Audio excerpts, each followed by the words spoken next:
Što se tiče licenciranja, mi smo poslali svu dokumentaciju HNS, imamo načelno pozitivno mišljenje o istoj. Odluka o licenciranju će doći tamo u 5. i 6. mjesec pred novu sezonu i tad ćemo znati jesmo li dobili licencu za narednu sezonu ili ne. Mislim da što se tiče same sigurnosti bi se volio vratiti na 2023. gdje kad sam došao u klub, gdje sam upoznat sa problematikom otkazivanja vijaka od strane mog suradnika, pomoćnika, koji mi je upoznao sa otkazivanjem vijaka koje je tada bilo vidljivo u 2021. godini, kada je vjerojatno i prvo otkazivanje vijaka i bilo i dogodilo se. Ne znamo, tada smo primijetili, vjerojatno je te godine i otkazivanje tih vijaka bilo i to je nešto što je mene mučilo. Kad sam došao, rekao bih dugo vremena, sam zvao neke stručnjake koji se bave čelikom i koji su bili više ili manje suradljivi i susretljivi, koji su mi pokušali objasniti generalnu problematiku, ali niko nije znao uzrok otkazivanja tih vijaka. I to je mene kopkalo cijelo vrijeme. I onda se lani, u 7. mjesec dogodilo to olujno nevrijeme koje je poharalo stadion, nekakva pijavica je bila u svakom slučaju nešto nenormalno. Mi smo bili na radnom mjestu, to je bilo tokom radnog vremena, radnog tjedna i to je stvarno gadno izgledalo, a vidjeli smo i na snimkama i na Marjanu i na Poljudu, i tu smo pretrpjeli na stadionu znatna oštećenja pokrova Leksana, što je vidljivo i dan danas, ali smo imali i 3 otkazivanja vijaka. I onda sam nekako stupio u kontakt sa profesorom Mihanovićem, koji je sada u penziji, ali je bio i meni profesor na fakultetu. Mislim čak da sam ja došao do njega, jer on do mene ne mogu se sjetiti u ovom trenutku, i pokušali smo istraživati šta se u biti dogodilo. I zašto je taj Leksan pukao i zašto su vijci otkazali.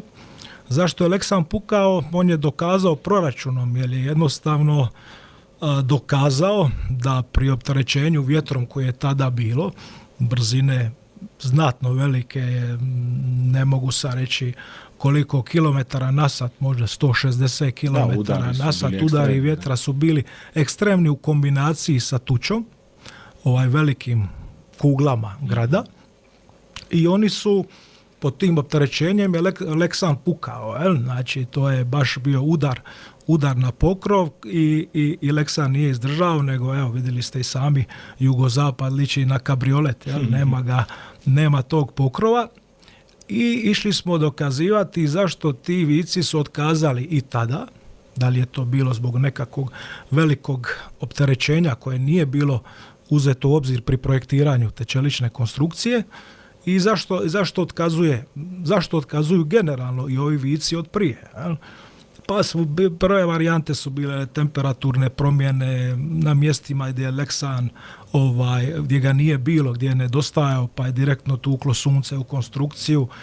Pa tako nismo imali baš na prvu rješenje. I onda je profesor sa svojim timom stručnim, znači ne samo on iza sebe ima vrhunske stručnjake. Oni su nakon par mjeseci došli do spoznaje da je tu čeličnu konstrukciju uhvatio zamor. Utvrdili smo zamor u nosivoj toj čeličnoj rešetkastoj mero konstrukciji. I prvo su bile sumnje, a nakon toga su, nakon ispitivanja, nakon provjere, nakon proračuna, se on definitivno utvrdio i mislim da taj dio nije sporan i ne može ga niko osporiti.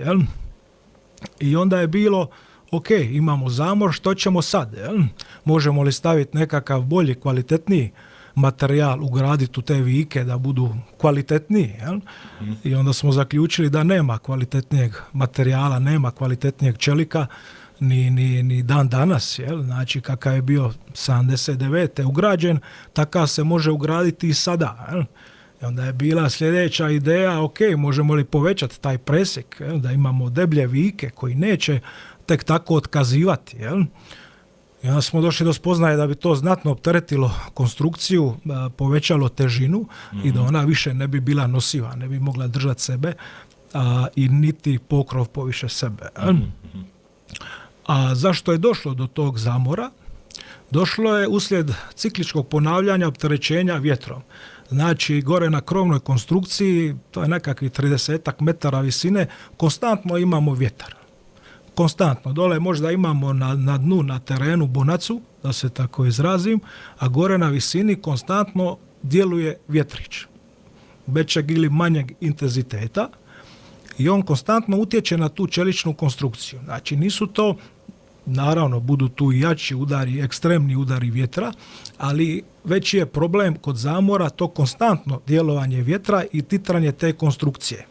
I ona, nakon određenog vremena, čelik, znači ti vici, oni su najugroženiji zato što su najmanjeg presjeka, najkritičnija točka na toj konstrukciji, oni naprosto otkažu, puknu kao da si ih laserom presjekao. To je zanimljivo, jer kad gledaš te vike, rekao bi čovjek da su oni tek ugrađeni.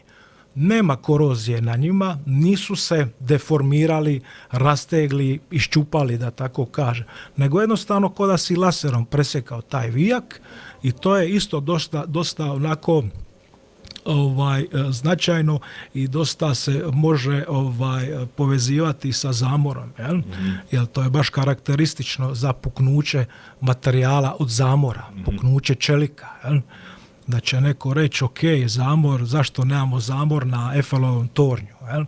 Međutim, to su bitno različite konstrukcije, različitih presjeka, različito su dimenzionirane.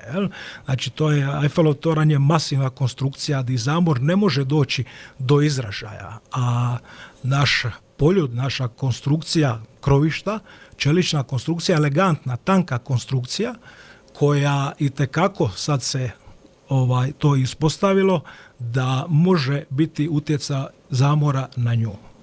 I ja bih rekao da taj dio nije sporan i volio bih ako neko može utvrditi drugačije. Imamo kroz medije razne izjave vezano za taj osvrt našeg profesora Mihanovića.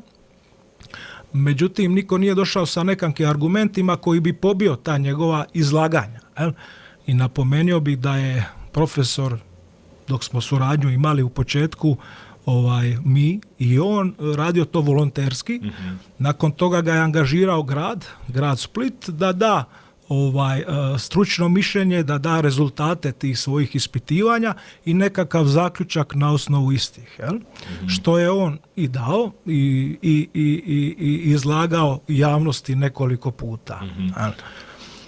Tako da, što se tiče tog zamora, on je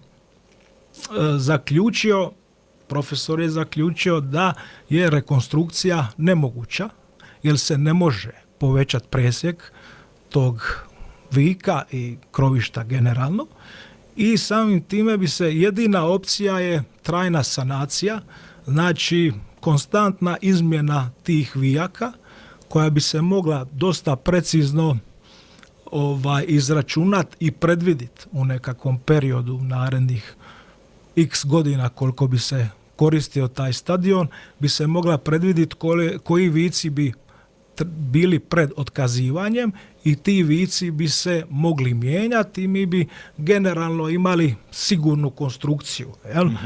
Međutim, postoji njemački propis od Njemačkog instituta građevinarstva kao IGH, samo njemački, koji je rekao o zamoru materijala primero konstrukciji što se treba raditi ako se utvrdi taj isti zamor, koji je sljedeći korak. To ću prepustiti profesoru da na sljedećem svom izlaganju, nakon što odradi još jednu stručnu analizu, da on to i predstavi javnosti.